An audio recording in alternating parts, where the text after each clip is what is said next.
ഈ വരുന്നത് ഹിജറ 1447. നബി സല്ലല്ലാഹു അലൈഹി വസല്ലം തങ്ങളുടെ വയസ്സ് അപ്പൊ എത്ര ആവും? 1500. നബി സല്ലല്ലാഹു അലൈഹി വസല്ലം തങ്ങളുടെ 1500ാമത്തെ ജന്മദിനമാണ് ഈ വരുന്ന റബീഉൽ അവ്വൽ 12. നമുക്ക് നല്ലതുപോലെ കൊണ്ടാടണം. നബി സല്ലല്ലാഹു അലൈഹി വസല്ലം തങ്ങളുടെ 1500ാമത്തെ മീലാദ്, അത് ഹബീബ് സല്ലല്ലാഹു അലൈഹി വസല്ലം തങ്ങളെ കൂടുതൽ മദ്ഹ് ചെയ്യാനുള്ള കാലമായി നമ്മൾ എടുക്കണം. അവിടുത്തെ ചരിത്രം പ്രചരിപ്പിക്കാൻ വേണ്ടിയാവണം.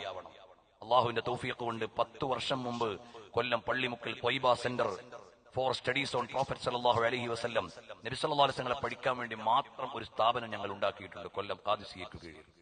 അവിടെ വേറൊന്നുമില്ല. നബി സല്ലല്ലാഹു അലൈഹി വസല്ലമയെ കുറിച്ച് പഠിക്കാനുള്ള 3000ത്തോളം വാള്യം ഗ്രന്ഥങ്ങളുണ്ട്. സഖാഫികൾ, സഅദികൾ, അഹ്സനികൾ തുടങ്ങി ബിരുദമെടുത്തവർക്ക് ഒരു കൊല്ലം തഖസ്സുസ് നബി സല്ലല്ലാഹു അലൈഹി വസല്ലമയെ കുറിച്ച് മാത്രം